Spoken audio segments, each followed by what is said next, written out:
right. You can sit wherever you like. Have a seat. At the end. Okay, except for the end seat. I'll grab that one so I can see all of you. There we go. That's perfect. Thank you. Okay, good. So nice to have all of you ladies. And this is a very important topic as well. I mean, this one where at the end of the day, you want to make sure that you get the best of the best in terms of talent. Nomsa, let me begin with you. So in Old Mutual, let's get an idea of how AI-driven tools are actually being utilized for candidate sourcing. Well, thanks for that question, Leanne, and good afternoon to everybody. Hopefully we don't take too long so you can get to your lunch break. No, we're a long way before lunch. So on our side, we have a very, I'd say, robust and always continuously improving digital employee experience journey.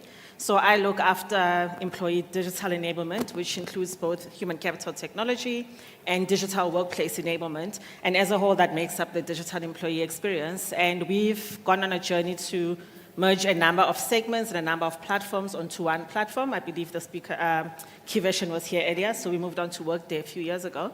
And as we know, the guys that are on Workday themselves have always been about machine learning, and therefore it was easy for them to evolve into AI, and that has helped our journey quite a lot. So when AI came about and started becoming the buzzword, it wasn't necessarily too new for us because we've been using machine learning, we've been looking at ways on how to take advantage of machine learning to better improve our talent decisions. What we've started doing, though, is slowly exploring other tools that we can incorporate with our main platforms. So we're also looking at Microsoft from an AI, and we've really dabbled with Copilot. And as you would know, Copilot is also quite a strong AI tool as well.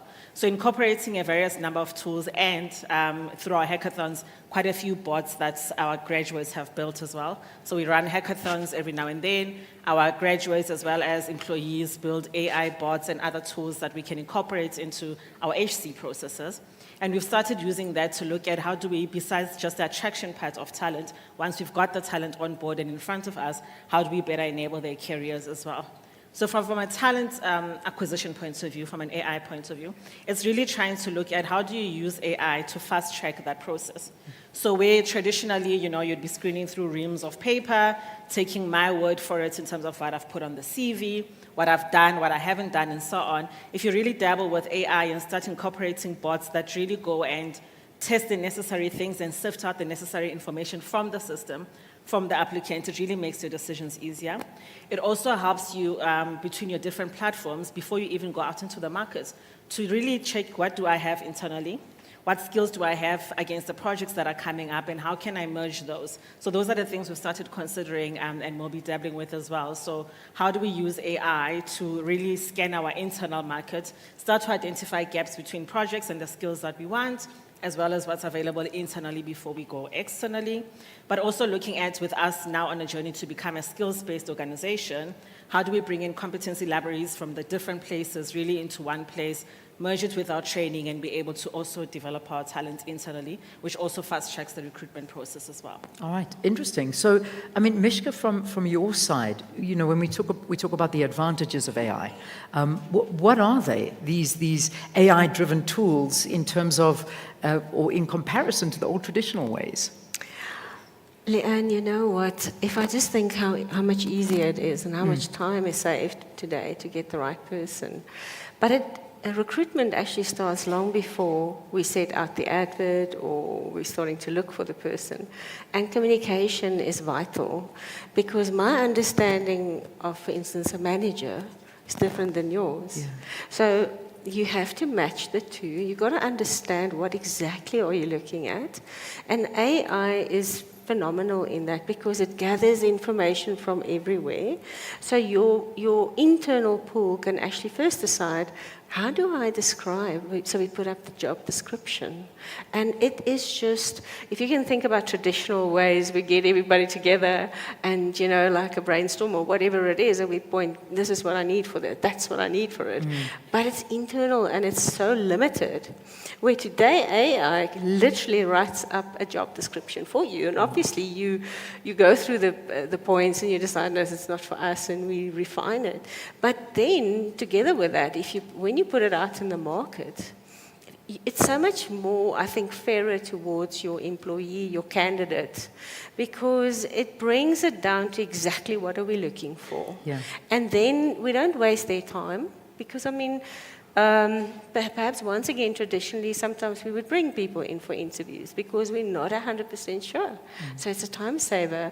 It is down to that, so that's exactly what we're looking for. And AI brings us to refine that process in a phenomenal way. Even when we go back to background checks and we do it in BDCS. Somebody spoke a bit earlier on about blue-collar workers. You know, a lot of these fine processes are being put in place for white-collar workers. But for us, it's vital to get the right people, because if we don't give the right people to our clients, and then, which is Inge-Marie is going to talk about the blue-collar psychometric testing.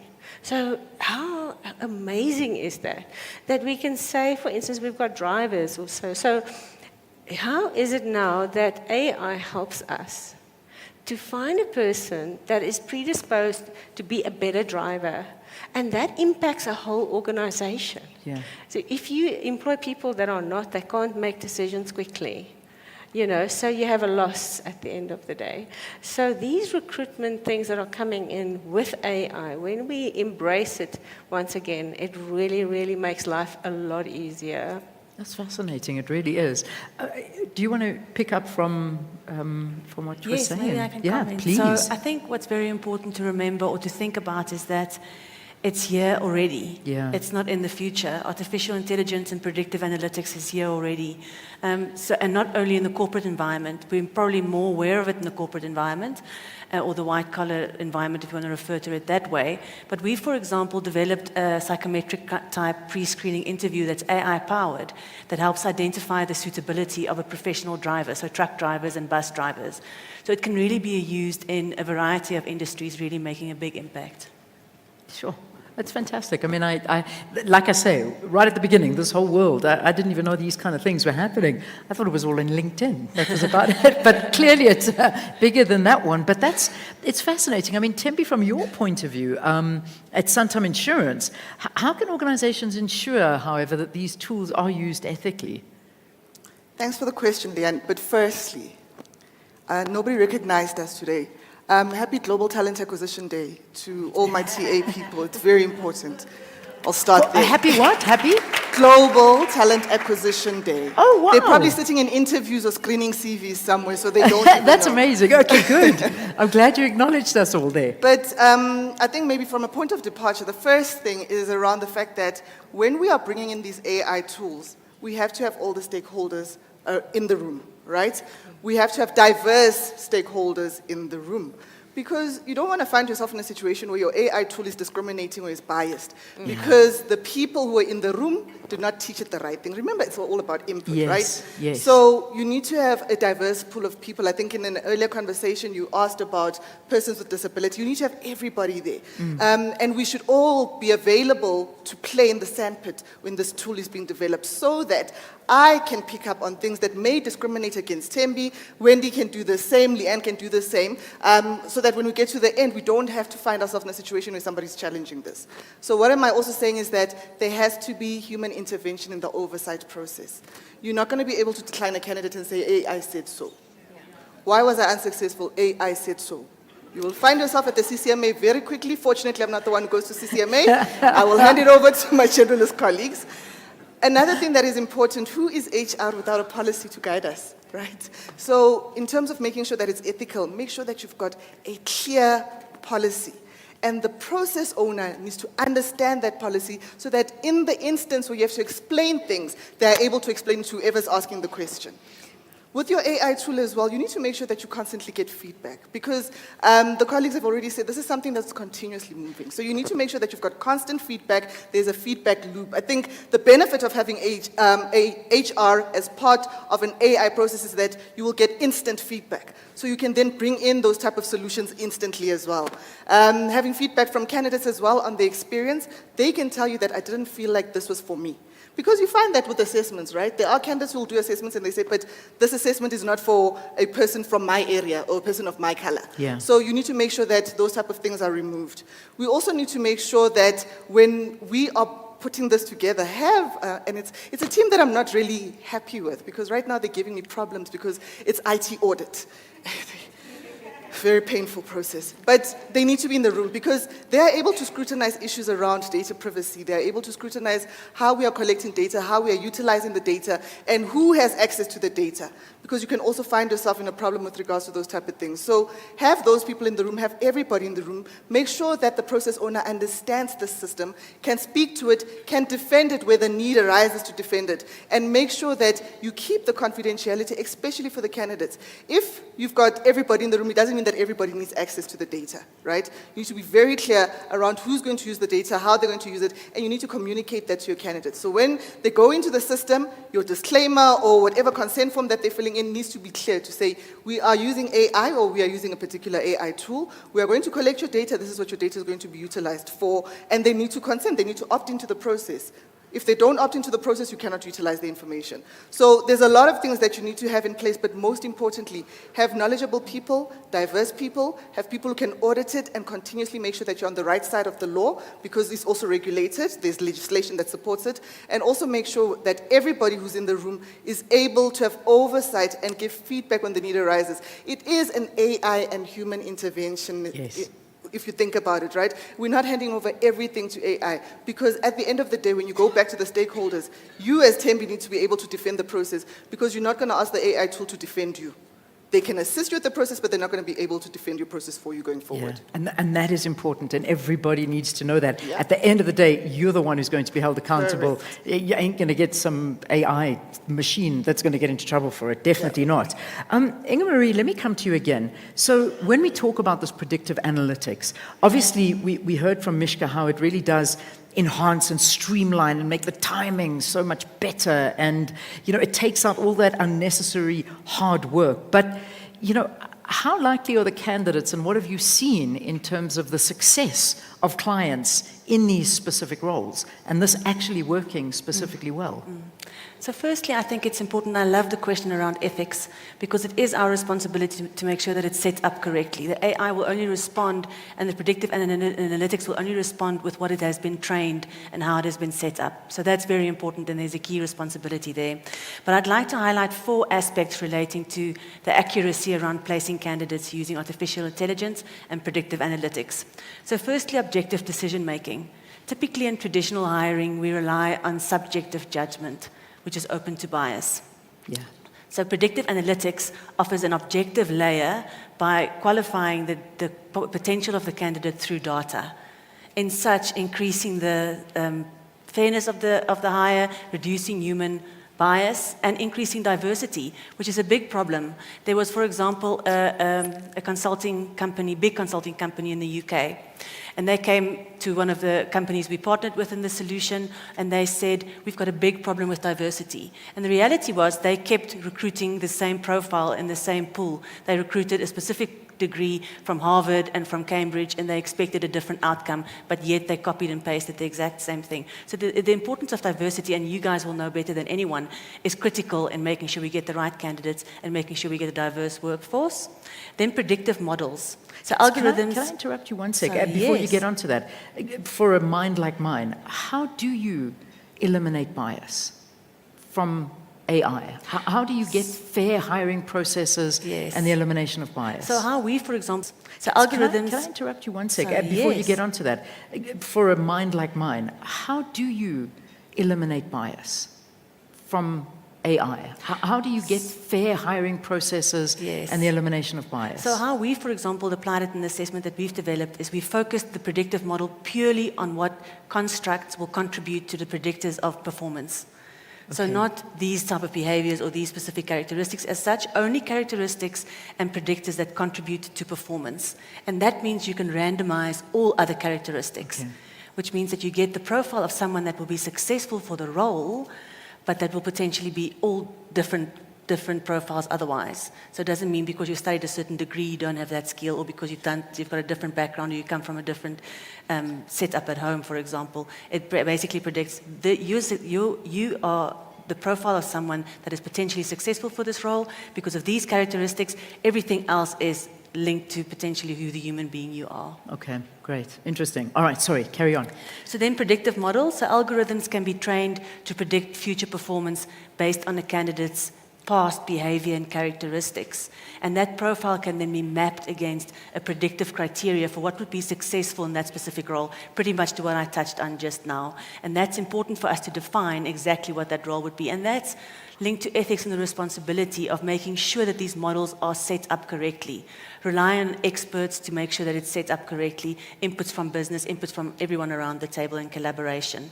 And making sure these models continuously enhance and improve. So that links to the next point I want to make about real-time adaptation. So predictive analytics systems can continuously learn and adapt based on new data. So continuously enhancing predictions all the time looking forward.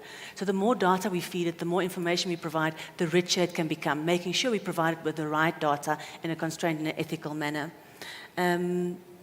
That also means that you can refine predictions over time. This ensures that the prediction becomes more and more accurate as more data is put into the system. There was a topic earlier today around what do we do with all our data. And this is a prime example where we can use data effectively to help enhance the recruitment process and enhance these predictive models. I think what's also important to mention, just back to the predictive model component, is that you have to have clarity what you expect from the role. And that requires a different thinking from us. This traditional of, I need a job description, this is the skills, this is the behavior, this is the profile, we need to think about it a little bit differently as to exactly what would be the key constructs contributing to the success of a role. And then improved retention.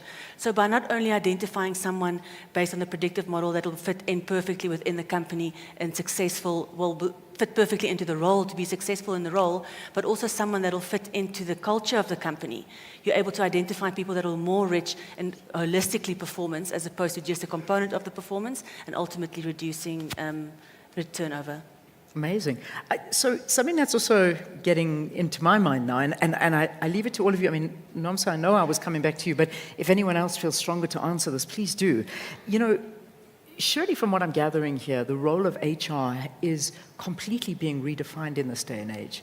Because, you know, those old traditional roles of what an HR actually does, from what you're saying here, I mean, you guys need brand new skills to deal and work with AI. So what is it? What are those skills and the competencies that HR professionals need to have and develop to work effectively? And the word is effectively with these AI tools. Nomsa, are you happy with that one? I'll take a different spin And and then I'll hand over to my HC If anyone colleagues. else wants to, please jump in there. Yes, coming from an IT point of view. So I think what I've seen is really great and very important, especially with AI, is that handshake between IT and human capital. Yeah. So the CHRO and CIO relationship has never been more important than right now. And that handshake. So previously, you would find that human capital would have come with a requirement and said, this is what we need. IT goes in a corner and builds it. However, once you're bringing in tools like AI, it's important, and also because these things are not cheap, right? So gone are the days where IT is setting their budget alone, HC is setting their budget alone, and we hope things are going to happen. What I've seen really work really well in our experience is that close relationship with our HC and our CHRO, and we have what we call the golden handshake. So when we're setting objectives, we are setting objectives together. When we're setting a budget, we are setting the budget together. So that employee experience and what we put out there is aligned from both the CHRO and the CIO component. So I think it does require both IT professionals and HC professionals realizing that over and above my speciality that I went to school for, have experience for, I also now need to be interested in what's happening on the other side, and I must be able to, at the table, contribute meaningfully to the topic at hand. So certainly we're having different conversations with our HC. I mean, I'm discussing product rollouts. They are now product managers. So you've seen the HC, the role of the HC, especially our talent sourcing and other COEs have evolved to the role of a product manager when it comes to AI. So they are the ones that will define what we need to build. They will refine what we need to focus on. They will be in charge of making sure that what gets rolled out by IT meets the requirements, is on time, that we prioritize the correct projects. So our prioritization comes from human capital. I think in the past, human capital colleagues in the room wouldn't have been involved in prioritizing a product backlog, you know. But nowadays, if you stop any of our HC colleagues and our COEs, they'll tell you, oh, I'm attending a sprint planning session to groom a product that IT is building for me. And that's the shift we've seen. And it's been so beautiful to watch, having been in the space for so many years, to see how we've evolved and how we partner with the HC professionals and how their role has evolved to technology product managers as well. And that's really useful. Amazing. Do you want to add in? So the other thing that I've seen from a human capital perspective, like when you're saying, we now speak the language, right? So we now on a common platform. I think the one thing as well is that in bringing in AI, it's allowed the HC colleagues to move away from the operational stuff and become a bit more strategic. I'm going to share with you about somebody, and I believe it's a girl in our team. The lady's name is Seb, okay? It's the Santam employee bot. Seb is the girl she thinks she is. Seb is always available 24/7. We had our brand launch on Monday, but we also received new learners on Monday.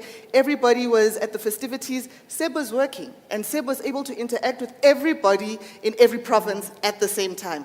Seb gave a consistent response to every question that was asked. Seb gave you a review of your SUF, your medical aid, all of those things. So Seb was assisting us to continue with a certain element of the job which could look mundane, so that we could do not just partying, but we could also deal with the strategic things, right?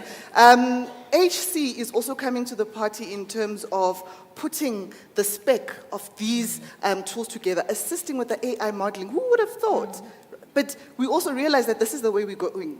We're bringing into the organization these digital natives. You know, all these kids are on devices. They actually don't want to speak to somebody. They want to speak to Seb, because Seb would also not argue with them and call them out.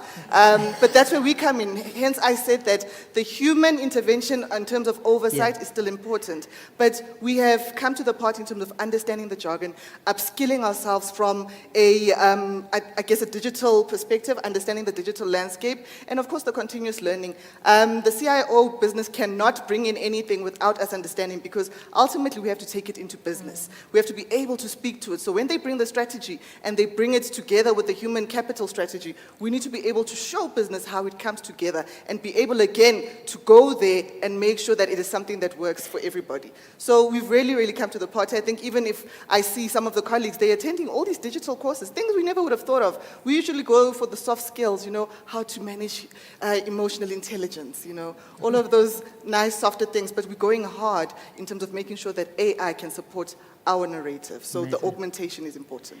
So, Miskyah, let me come to you, and please feel free to comment on anything you've heard here. But just to throw in another idea, which I'm thinking in terms of is a little bit further on the ethical considerations, because we touched on the ethical considerations. But how is it that HR leaders actually ensure transparency in this whole process and accountability? Like we said, you're in trouble, not AI. But how do you ensure this? Because it's quite difficult in this day and age, you know, this process through transparency and using AI and tools. But please add in anything you'd like to from what you've heard the panelists say. I think we've been very disciplined from an HR point of view, that we know that based on the LRA, we actually also create company policies. So you stick to your policies, and everything should be written in the policy. So that is a level of ethical behavior. So how do I determine that our organization will do the same thing everywhere? So ethics must be written into your policies and procedures, which reverts back to the law.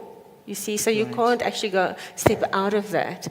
Now, South Africa, I'm not 100% sure, I don't want to open up about that, but the legal side, I know that they're busy with the South African policy on AI. So we would have to, any organization at this point has the right, and I would always suggest you do it, that you write up your own policy in terms of how far are we going to go? Yeah. What is the POPI Act saying about, keeping things confidential? So every company should have that sense already. Doesn't matter how big or small you are. If you're using AI, we have to say, how far are we going to go? How far are we going to allow employees to go? How far are we going to allow the HR department has to have boundaries in terms of where you're going. Otherwise, you're going to get into trouble. That's just the way it is. Yeah. So fortunately, like I said, as a country, with all the procedures that we have to take and we're forced to take, with the commissioner overlooking it and et cetera, the CCMA, I think we've been taught this is the way we should do it. There should be a policy on everything. And this is the way everybody acts so that we have fairness. And therefore, we should actually be quite far in setting up policies in the correct way in terms of AI as well, the use of AI. Yeah, that almost needs to be done in the utmost urgency manner. Absolutely. Because, I mean, from what I'm hearing here, it's in action. Like, I don't know who was it that said it's not coming, it's here, it's happening. It's Yeah. what we're doing and practicing now. I've been so selfish with questions. I didn't know I was such an expert in HR. Man, I didn't realize I was so interested in this topic and AI and all of that. Is anyone else interested? Does anyone have a question in the room? Because there you go, waving his hand again. My reliable question asker over there. We've literally got about a minute and a half left, and and another question here. And another one there. Okay, I've got 3 questions already. Can we ask them very quickly? Very quickly, and then we're going to get wrapping comments from our panelists here.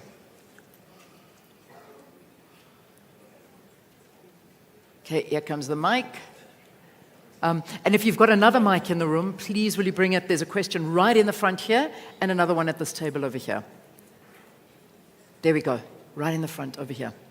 Well, I don't know whether this would be a question or a couple of comments. Normally, when people speak of AI, especially in the context of HR, one metrics that come out too clear is speed. It helps us to process the CVs. For me, I simply say that's where the problem begins. Because using AI for its speediness, it would be the narrow use of it. My question now becomes, if the AI sift for you, and you take the ones that you like, or as per AI, what do you do with those that are rejected? Who looks at them? Why am I saying like that? Probably because speed is your metrics. Obviously, it's not in your interest to look at the rejected ones. So now, the rejected ones, what if you're throwing away the intelligence that you require? Because you may have had the job spec as you saw it, but the industry can tell you that this is not how we do things anymore. So basically, discarding the rejected CVs is to your detriment.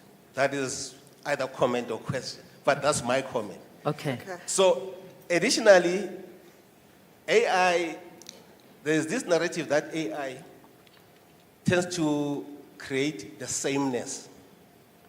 In other words, if your HR manager has a psychology, the manager is bound to recruit people from psychology because this is how the job spec would have written, this is how the AI would have shortlisted. So basically, those are the things that I'm trying to highlight to say. Final arbiter. In our recruitment process, I would say we are doing ourselves a disservice.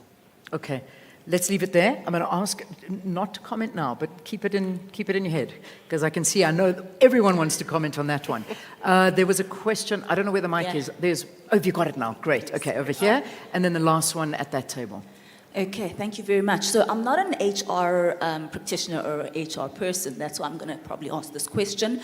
And it's not AI related, but Inge-Marie said something that really triggered a thought that I've really been struggling with. And it's about this hiring for cultural fit. Because I'm also very big on looking at behavior and your ability to fit into the space, because we can groom and grow some of the skills that we need to be in place. However, what I've found challenging is hiring for the future. And what I'm talking about is when I walk into a space and we realize that the culture is actually the biggest issue we're facing. And we don't have a skills or capabilities issue. We have a culture issue, and that's why we're not able to meet our goals or our targets. So now I need to hire someone who's going to fit the culture that I want us to get to, but not the culture that we're currently in. But how do we then go about enabling this person to be able to survive the current culture? Because now I'm saying, come into the choppy waters with me, right? So I now need to assess if you're going to be able to come into the choppy water with me, and you've got the grit to persevere and go through all of this with me. You have the discipline to jump in and do all of this. Now, how do I assess that in a person?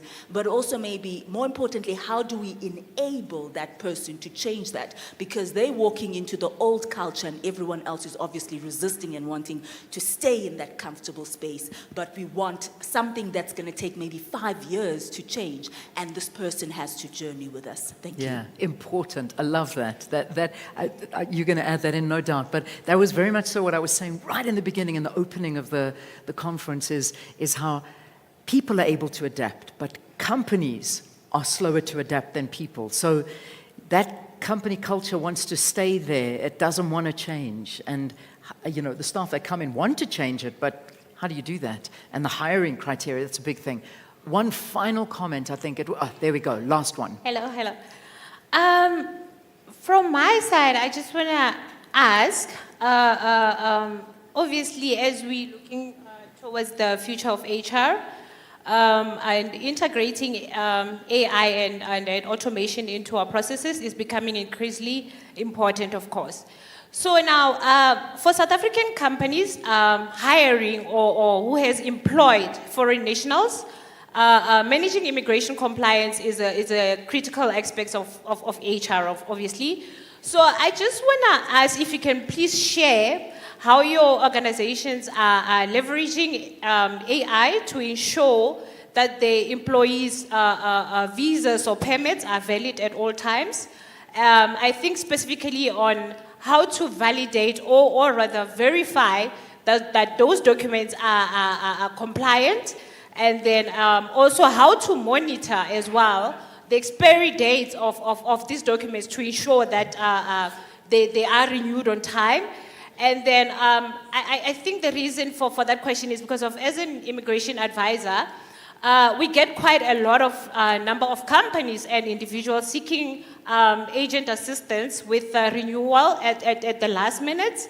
And then also, once the documents have expired, they are no longer obviously compliant to work for a South African company. And then with that, it also brings some sort of non-compliance for the company, because sometimes the Department of Home Affairs and the Department of Labor, they do like unannounced audit visits to companies just to make sure that they're compliant with their foreign employees. So, and on that note, when they come through and find out that you're not compliant, they don't take ignorance as an excuse. So that's the question that I want to find out as to how do you go about with that, and yeah. Okay, great. Nice angle on that one. I'm going to work one by one down the room. Do you want to start? If I can maybe comment on the culture Please question. make a comment and also sort of wrap Okay, on your I'll side. be quick. So culture is such a complex construct, but it is something that you can assess for, and you're able to assess if the person is resilient enough to survive in a certain culture. You'll be able to assess for that. The reality is, though, if you expect one individual to come in a specific culture and you're expecting that person to change the culture, that's impossible as an individual, even if you provide the best support. So you need, someone referred to it earlier, and I get goosebumps thinking about it, a change leader. You need change leaders to change the culture and then bring more individuals in. So not just one. Focus on specifically and deliberately bringing agents in and looking at change, enabling them through change leaders to embrace this culture and then slowly transform. Because transforming culture is a journey. It takes years. So I think you'd set someone up to fail if you bring in as an individual and hoping for them to survive. Thanks. Okay. Thanks, Inge-Marie. Would you like to, and if anyone wants to also tackle the issue of immigrants and policies on there, will you touch on that as well? I'm going to leave you to the end, if that's fine. Okay. Let's Nomsa carry was on there. social literacy. You're also going to, good. So Nomsa, as many as you can in your answer. So I'm probably looking at the one around the talent acquisition process and how we filter and AI and that type of thing. Okay. Either way, if I was screening, for example, for those who work in retail or in an RPO, the human element is also going to make mistakes. You are also going to miss somebody. What we are saying with AI is that AI, at least we know that you put in keywords from your job spec and you directly link them to what you are looking for. So we are actually trying to remove more of the humanly mistakes that are made from AI. You will always have that, you need to choose one person or two people for the job. So yes, somebody will stay behind. You know, that's a given. And then those people stay in a pool. You don't disregard them.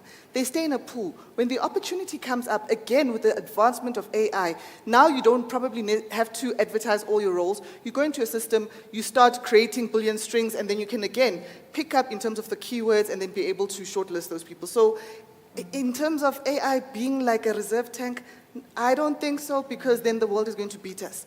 AI is moving. We need to move with it Yes. and keep track. Yeah. Absolutely, and I think I just want to add on, so I was also going to answer the same comment. So we do need to see it as an accelerator, guys.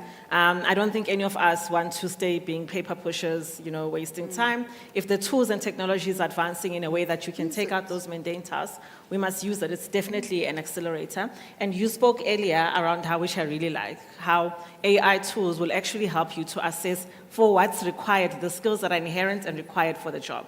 And without everything else. As human beings, we will interview Nomsa for the skills required, but our human bias is also looking at, does she sound like me? Oh, she looks like she's not going to gel with the team. So already as humans, we are quite judgmental and sifting out talent. So I think having the AI that's built correctly with the correct predictive modeling, but also assessing according to the job, not according to my background, not according to my certificate that I say or my degree from UNISA, but according to these are the requirements. And your requirements in the talented person might not be the person that's coming with the degree, right? And that's where the human bias is actually removed. So I'd like to say to my colleague over there, the gentleman, that actually AI is your accelerator, not your reserve tank. It's going to save quite a lot of things. Very important what you've mentioned, that we've already gazetted, and I was so impressed when I saw that government gazette around AI. Because last year I attended a conference in the Netherlands, and I was the only SA or African company, and we are actually quite advanced in how we are thinking about it, because we have such strict labor laws, because we have POPI, because we have the CCMA that we all fear. We are so advanced in how we are thinking about it. I mean, we are already discussing things like, you know, when you stand at the CCMA, as you've mentioned, you can't just say AI made me do it. So I think we already as a country, and we like to think as South Africa that we're quite far behind. In all the roundtables I've been in, we're thinking about the right things. We're starting to gazette. Not a lot of countries have policies around this, and you need to see it like cloud, right? So don't be restricted and say, I can't until we have a policy. When cloud was coming many years ago, we had to catch up with it. It was moving. It's the same thing with AI. Let's catch up, but let's not ignore our HR laws. Those are going to protect us. Wonderful, wonderful. Miskyah, I'm going to leave the final words with you. Okay, so in terms of what the lady was talking about, foreign nationals and expiry dates, very important, especially for us in our company, BDCS. If you only employ 10 people, easy. You can still remember all their salaries as well, I know. But when you start to employ thousands of people, so for us, handling other companies, the employee, we handle that side. There is absolutely no way that human beings can actually keep track of when is the contract expiring, when do the license expire, when do those things happen. AI is phenomenal. That's how we work, because we get a flag to say, listen, this is now, you've got 90 days. You've got to warn this person, they've got to go and renew, or whatever. Yeah. So it's all worked into AI. So that comes up, okay, this brings down my thousands of employees to only these that I need to deal with. So it really is something, and my last comment will be to the gentleman that talked about time. I don't think we should ever leave the human factor out. I do not think in anything that we've said we feel that AI is the ultimate or the